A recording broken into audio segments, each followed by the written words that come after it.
Calling all detectives. When a finny monster rose from the depths of a lake, it was good for business, and even better for murder. That is the situation on this page from my casebook.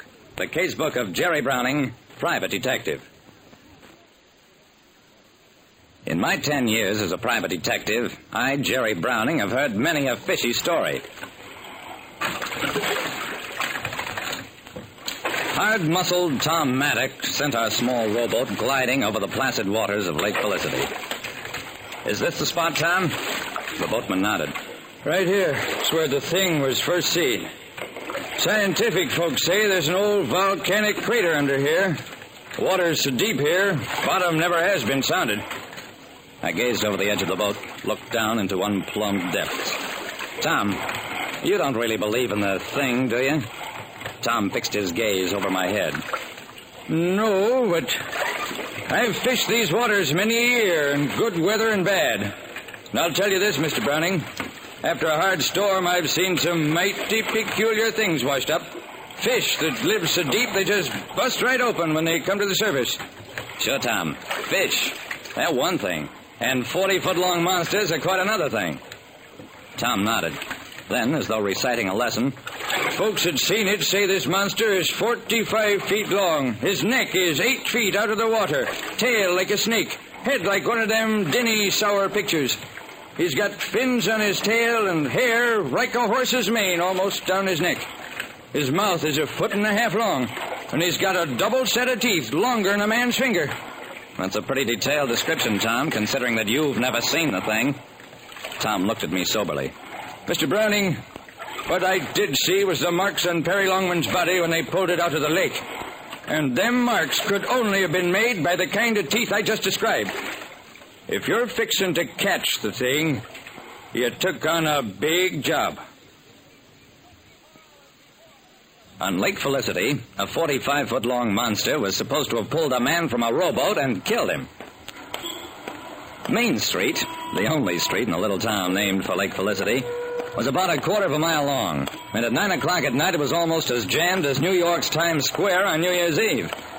Whatever else the monster had done, it certainly brought feverish prosperity to the town of Lake Felicity.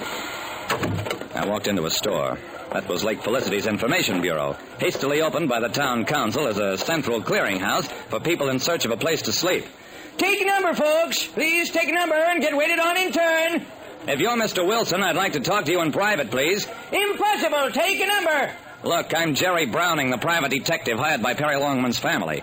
And I want to talk to you in private right now. Oh, excuse me. This way, please. Wilson led the way out through the back door and into a sort of backyard. I'm sorry, Mr. Browning, but you saw what it's like in there. A madhouse. Yeah, I saw. Mr. Wilson, I understand you were one of the first people who actually saw the Felicity monster. Yes, that's right. I guess I was one of the first to see the thing. Then there was a... Never mind the others, Mr. Wilson. Just tell me about yourself. You actually saw the monster? Yes, that's right.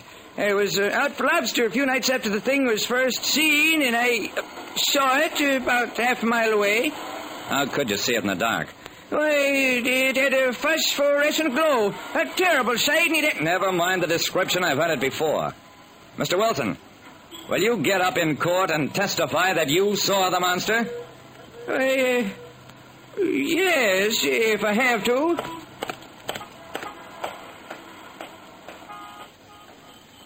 At the Felicity National Bank, Mr. Graylord, its president, was still at his desk, even though it was almost 10 o'clock at night.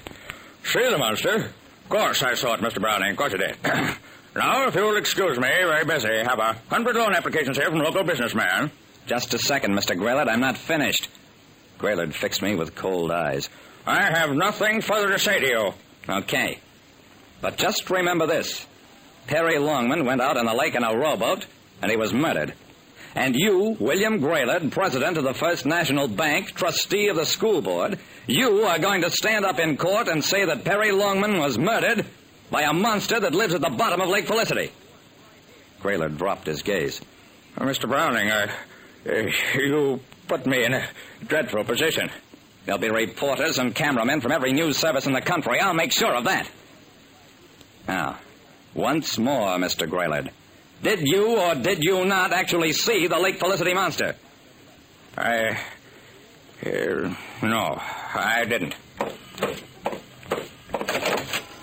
I pushed my way out into the mobs on Main Street, and for the next few hours I was real busy. I talked with the mayor, every member of the town council, leading merchants, the town judge. Mr. Browning, you're going to ruin Lake Felicity? No, Judge. I'm going to catch a murderer.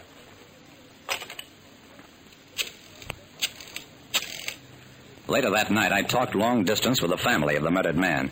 Yes, Mr. Longman, I've just about exploded the monster story. It was a town promotion. Some imaginative youngster started it, and a lot of smart businessmen saw its possibilities. Somebody else, even smarter, saw in it a chance to stage a murder under such circumstances that nobody'd be able to accuse him of it without making liars of themselves.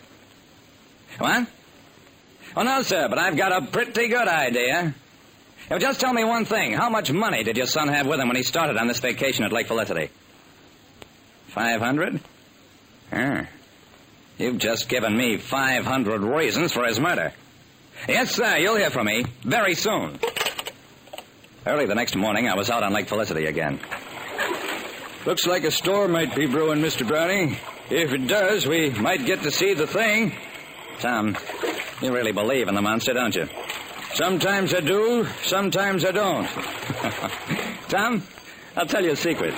The monster's a phony. It never existed, except in a kid's mind, and as good town promotion. What's more, everybody who said he saw it is now ready to get up in court and admit it was nothing more than a stunt. Tom pulled at the oars for a while. Then...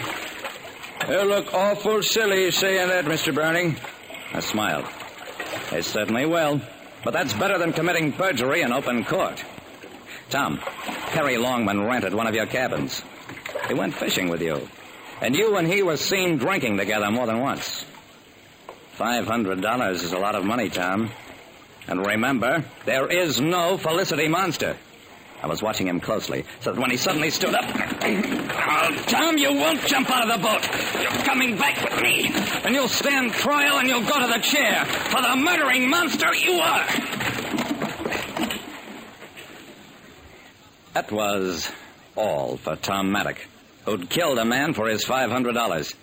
And all for the finny monster of Lake Felicity. There was a trial. And one by one, the leading businessmen of Lake Felicity stood up in court, admitted their fiction, and moved Tom Maddock one step closer to the punishment he deserved. Like I said, I've heard a lot of fishy stories in my time, but none that anybody was willing to swear to.